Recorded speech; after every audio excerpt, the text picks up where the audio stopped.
English பார்த்தீங்க அப்படின்னா, இங்கிலீஷ்ல வந்து பேராஜம்பிள் அப்படின்னு ஒண்ணு கேட்டிருந்தான். பேராஜம்பிள் பார்த்தீங்க அப்படின்னா, என் வாழ்க்கையிலே கரெக்ட்டானதே கிடையாது பேராஜம்பிள். நான் ஃபர்ஸ்ட் எடுத்ததே பேராஜம்பிள் தான் எடுத்தேன். பார்க்கறதுக்கு ஒரு மாரி கதை மாரி இருந்துச்சு, ஸ்டோரி மாரி. Actually 10th first slot.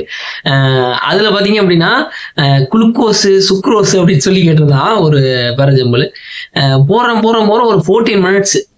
அது பார்த்து போடுறதுக்குள்ள எனக்கு 2 குளுக்கோஸ் ஏத்தணும் போல ஆயிடுச்சு. அந்த அளவுக்கு ஆயிடுச்சு. எனர்ஜி ஃபுல்லா அதுக்கே போயிடுச்சு.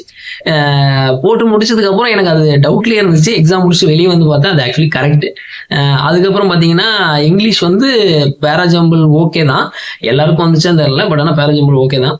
அதுக்கப்புறம் பாத்தீங்க அப்படின்னா நீங்க ரீடிங் காம்பினேஷன் வந்து பாத்தீங்கன்னா ஓரளவுக்கு ஈஸியா தாங்க இருந்துச்சு. டூவபிள் தான். சரிங்களா? அந்த அளவுக்கு வந்து டஃப் கிடையாது. சரிங்களா? மற்ற கொஸ்டின்ஸ் எல்லாமே பாத்தீங்க அப்படின்னா நீங்க வந்து கொஞ்சம் காம்ப்ளிகேட்டடா இருந்துச்சு. சரிங்களா? ஓரளவுக்கு இங்கிலீஷ் நல்லா வரும் அப்படின்றவங்களுக்கு ஓகேவா இருந்திருக்கும். ஸோ இங்கிலீஷ் செக்ஷன் வந்து பாத்தீங்கன்னா ரீடிங் காம்பினேஷன் அண்ட் பேராஜம்பிள் போட்டிருந்தவங்களுக்கு டெஃபினட்டா வந்து கொஞ்சம் ஒரு ஈஸியா தான் இருந்துச்சு. ஓகேங்களா? ஒரு எபோவ் 15 அப்படிங்கிறது ஆவரேஜா எல்லாராலையுமே எடுக்க முடியும் இங்கிலீஷ்ல. சரிங்களா? அதுக்கப்புறம் பாத்தீங்க அப்படின்னா நமக்கு கரண்ட் அஃபேர்ஸ் வந்து எல்லாருமே ஒரு முடிவுக்கு வந்திருப்பீங்க. ஓகே, இனிமேட்டு கரண்ட் அஃபேர்ஸ் 8 மாசம் படிக்கணும் போல இருக்கு, எதை படிக்கிறேனே தெரியலையே அப்படின்ற மாதிரி நிறைய பேர் இருந்தீங்க. ஒண்ணுமே இல்லை. கரண்ட் அஃபேர்ஸ்க்கு என்ன அப்படின்னா ஆக்சுவலி நான் ஸ்பெசிஃபிக்கா இந்த மாசம் தான் படிக்கல. ஜென்ரலா என்னோட நாலேஜ் வச்சே பாத்தீங்க அப்படின்னா ஒரு 15 அந்த மாதிரி வந்துருச்சு. சரிங்களா? பட் ஆனா நான் ஸ்பெசிஃபிக்கா கடைசி ஒரு 3 மாசம் 4 மாசம் படிச்சேன் அப்படின்னா நீங்க ரிவைஸ் பண்ணாம போயிருந்தீங்க அப்படின்னா 5 மார்க் எடுக்கிறதே கஷ்டம். சரிங்களா? எந்த ஸ்லாட்டா இருந்தாலும் சரி. சரியா?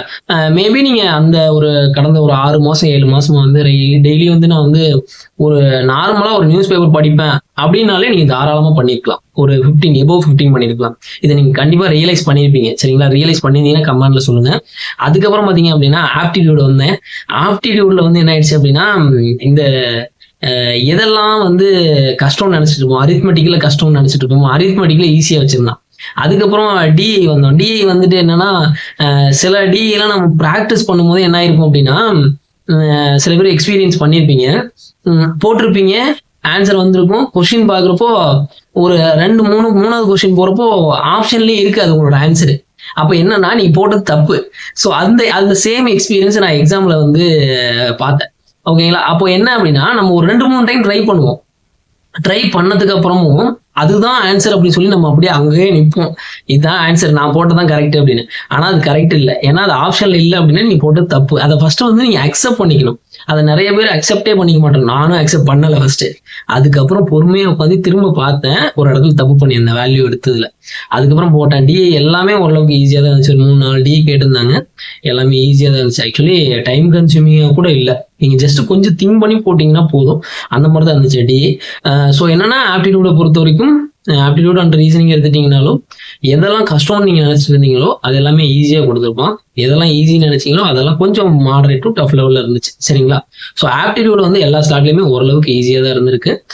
ரீசனிங் வந்தீங்க அப்படின்னா பஸ்ல யாருமே தொற்றுக்க மாட்டீங்க. சரிங்களா? பசில் வேண்டாம், நம்ம ஈஸியா தேடி போய் போடுவோம். இந்த பிளட் ரிலேஷனு, அதுக்கப்புறம் இந்த கோடிங் டிகோடிங்.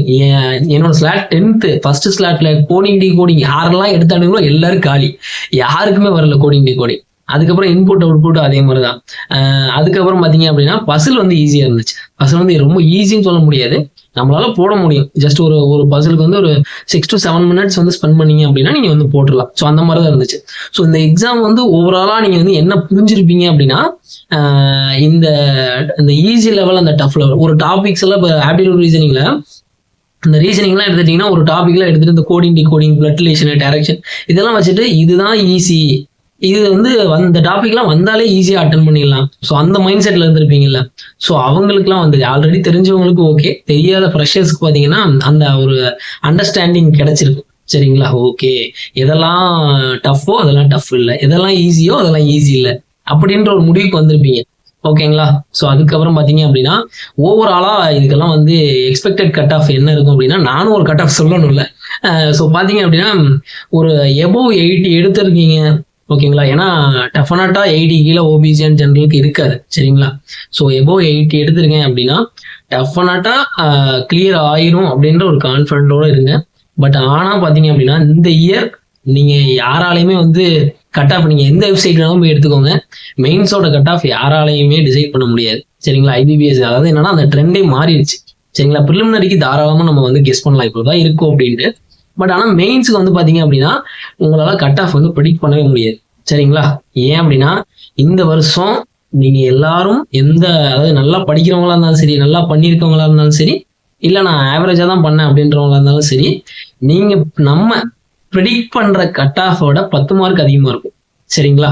ஸோ வந்து அப்படியே தலையை சுத்தி தூக்கி வீசிட்டு நெக்ஸ்ட் எக்ஸாம் வந்து படிக்க ஆரம்பிச்சிருங்க. ஓகேங்களா? ஆர்ஆர்பி பியூ வந்து அந்த வேலை இருக்குது.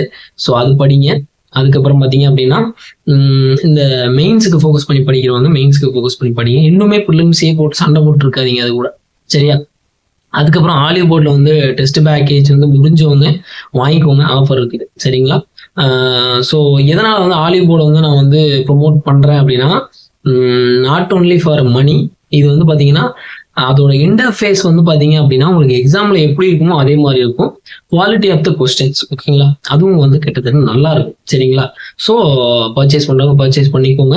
ஸோ நெக்ஸ்ட் எக்ஸாம் ஃபோக்கஸ் பண்ணி படிக்க ஆரம்பிச்சிருங்க. SBI over. ஓகேங்களா?